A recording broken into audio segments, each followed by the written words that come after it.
Hello, ladies and gentlemen. I am the Omni viewer, and Christmas is finally here. With me, as always, for the holidays are Snazzy Chapeau, as well as our annual visitor, Rodney the Reindeer. Say hi, everybody. Merry Christmas, all you beautiful people. Let those Yule logs burn bright. So, Omni, what's on the schedule for this year's Christmas video? Well, Rodney, I would like to start by imparting a harsh truth that will be difficult for a lot of people to hear. But nevertheless, it needs to be said. My friends, it is no longer edgy to say that Die Hard is your favorite Christmas movie. Now, please don't misinterpret me. Die Hard is great, and technically speaking, it does count as a Christmas movie. The thing is that the trend of calling it the best Christmas movie used to be a shocking statement since everything within it runs so contrary to what people expect from the genre.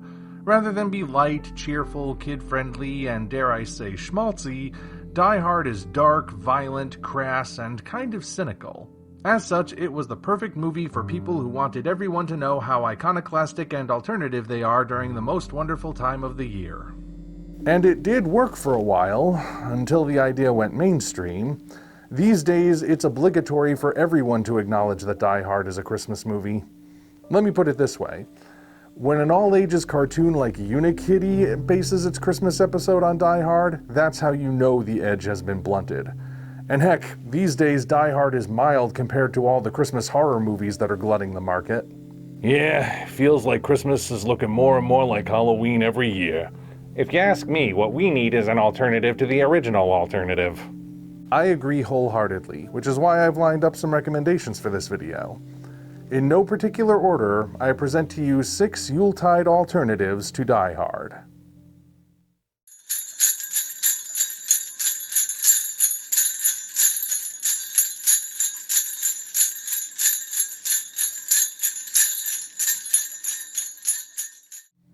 Of all the movies on the list, this is the one you're most likely to have heard of. Years ago, a monstrous child was born and dumped into the sewers by his own parents.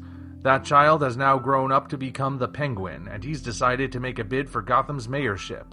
Naturally, Batman is certain that the Penguin is up to no good, but even he might not be ready for the depths to which this malformed maniac will sink. Complicating matters is the presence of Catwoman, who has an agenda of her own, and she'll make alliances with anyone to accomplish it. You know, I'll be honest, I'm surprised Batman Returns doesn't get as much attention as Die Hard. Probably because public opinion on it seems to change every 5 years or so. Yeah, that's probably true. From the beginning, Batman Returns has been a movie that people just don't know what to do with. It's one of the darkest Batman movies ever made, bordering on being full-blown horror at times. Yet as Snazzy said, how people feel about it tends to shift, especially if there's a new Batman movie to compare it to. However, the fact that it does not get brought up in the discussion as much as Die Hard does means it's still underground, and thus an alternative. It is undeniably tied to the holiday, and not just thanks to the seasonal imagery. Let's not forget that Penguin's plan is a direct mirror of King Herod's infamous order upon learning of Jesus' birth.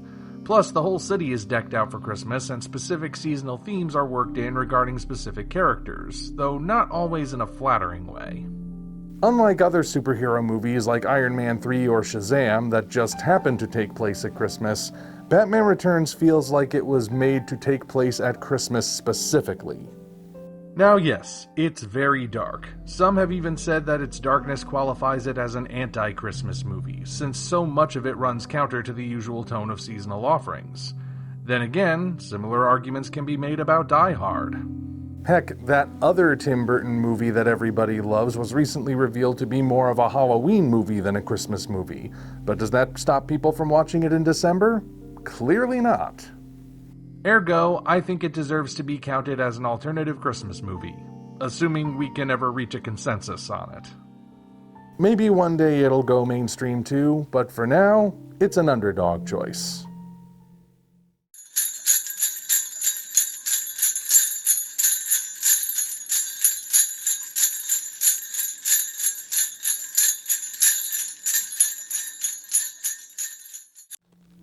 How about a little mystery this season? For that, we have the Thin Man. Early in November, inventor Clyde Weinart vanishes without a trace, though a lot of suspicious activity surrounded him before then. His concerned daughter Dorothy goes to Nick Charles for help, since Nick is the best detective there is.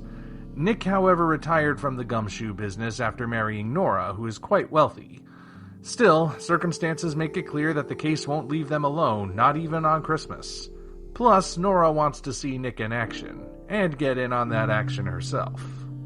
This movie is the beginning of one of the most popular mystery franchises of all time, and that can largely be attributed to the chemistry of the leads. The cast is star-studded, but William Powell and Myrna Loy as Nick and Nora respectively are what make The Thin Man shine. The way they banter and play off each other so naturally is just delightful, and this is only increased by the casting of Skippy as their dog Asta, whose personality is more than a match for them. It's no wonder that this 1934 movie had sequels that ran all the way to 1947, because people just never seemed to tire of watching this husband and wife and dog dynamic. And yes, it does count as a Christmas movie because a large part of the middle takes place over Christmas Eve and Day, though not in the typical way you might expect. Combine that with its pre-code status, allowing it to be a bit darker and raunchier than you might expect from a classic film, and you've got a great alternative viewing choice for the holiday season. Plus, when you're done, you have a whole slew of sequels to enjoy that you can watch throughout the next year, so what's not to love?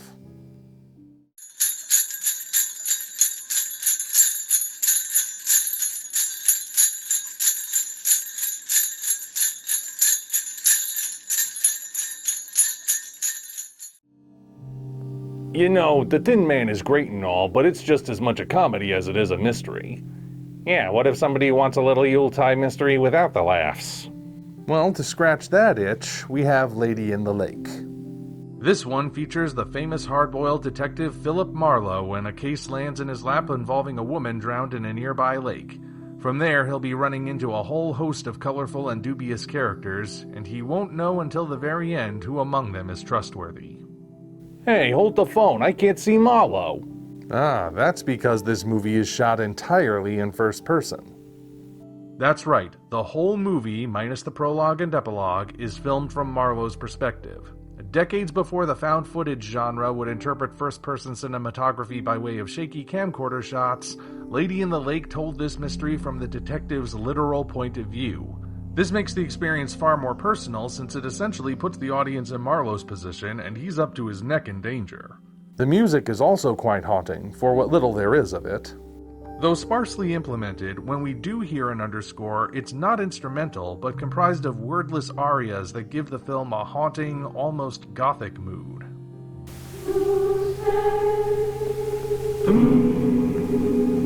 It's definitely not a movie you're likely to forget after watching, and it's good seasonal viewing to boot.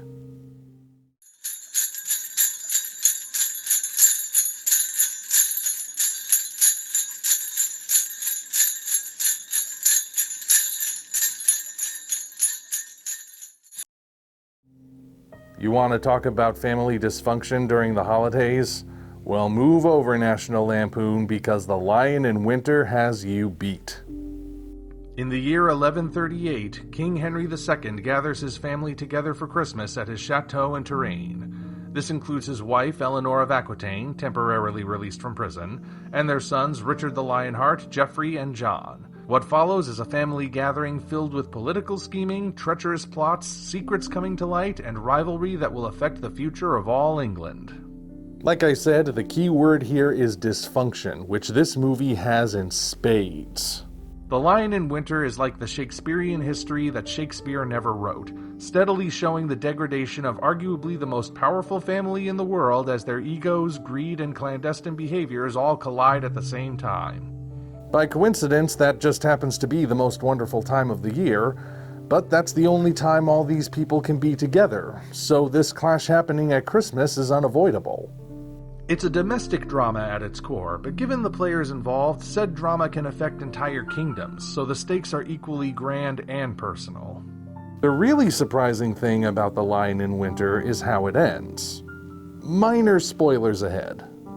After things escalate to the point where the whole royal family is literally at each other's throats, there's a last-second act of mercy leading to a reconciliation that doesn't really solve anything, but still manages to be good enough given the circumstances. As Henry and Eleanor part on seemingly good terms, one almost gets the sense that this is normal for everyone involved, that dysfunction is how they function, and things will work out somehow in the long run. Consult your history books to see if they actually did.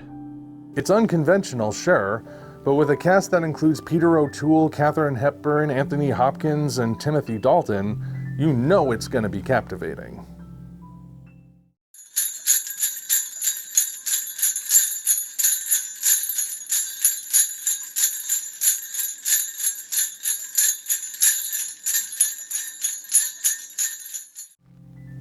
Okay, so this one is the newest movie on the list, but it's also one you're likely to have overlooked, and it goes like this. Maynard Grieger is a general store owner in Pottersville, a town that's fallen on hard times ever since the mill closed and has stagnated as a result. Nothing happens here, the local economy is shot, and people just exist in a sort of malaise. One afternoon, Maynard heads home early and discovers that his wife has a horrifying, disgusting secret. Maynard! That's right. She's a furry. She's also leaving him, and that's pretty bad too. The next morning, Maynard wakes up with a hangover and finds the town abuzz with activity. It seems that last night people saw something that looked like Bigfoot running through the town, and now Pottersville is a new hub for cryptozoology enthusiasts. This jogs Maynard's memory about what he did that same night. Devastated by what he came home to, he got drunk, donned one of those shaggy camouflage hunting suits he had in the back of the store with a gorilla mask, and ran through town drunkenly acting like an animal. In short, he's the Bigfoot, and he could tell the truth, but the town he loves is alive again because of it. Perhaps if he keeps his accidental hoax going, he can save Pottersville and give everyone a Merry Christmas, even if he's risking getting shot or captured to do it. Yep, this is a quirky one. Essentially, Pottersville is best described as It's a Wonderful Life if it involved a Bigfoot hoax. Maynard is like George Bailey in that he loves his home and does everything he can to help the people within. His bout with depression doesn't lead him to a bridge, but rather to a drunken night of impersonating a sasquatch, which is where the plot really takes off. As a result, it's not just a retread of a Christmas classic, but something that can stand on its own. Admittedly, the Christmas part of the story is only really evident at the beginning and the end, but screw it, I still say it counts. Besides, the cast includes Michael Shannon and Ron Perlman. What more could you ask for? How about Humphrey Bogart, Peter Ustinov, and Basil Rathbone? Oh, that would be epic, Rodney, which means it's a good thing they appear in the last entry on our list.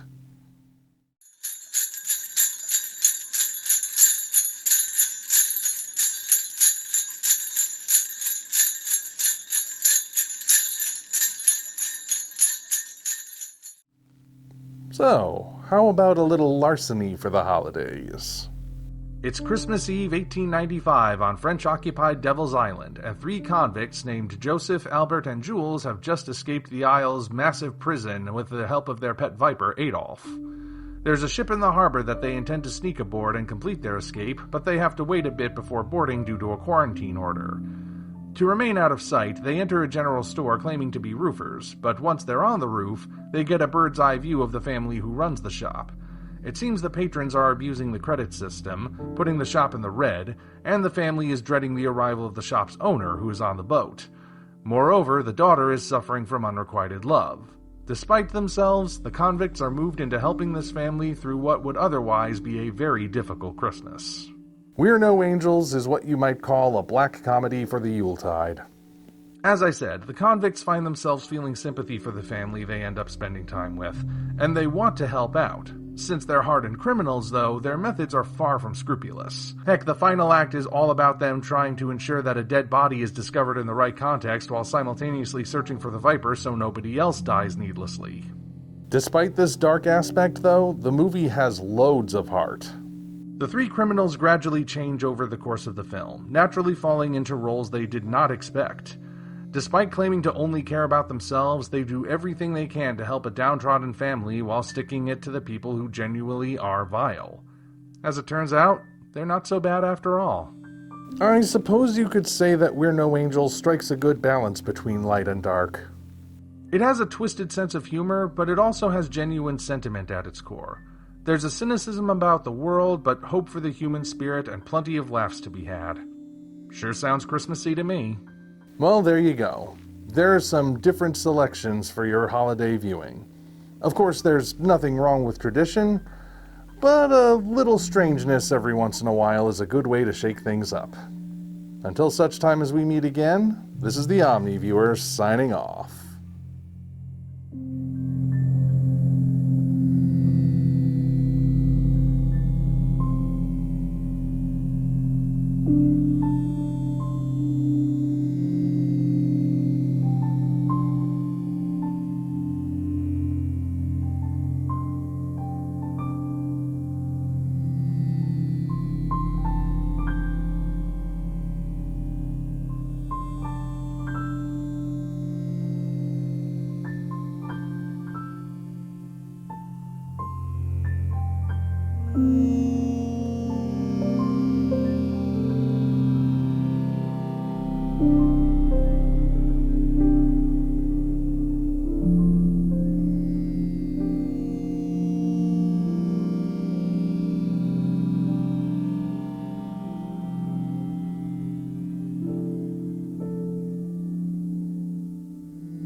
Well, having covered all of that, I guess there's nothing left to say other than Merry Christmas to all, and to all a good night. Oh, and sorry for not including Gremlins on the list, but I figured that one didn't need any help. So, eggnog? Always, buddy, always. As long as there ain't no fruitcake.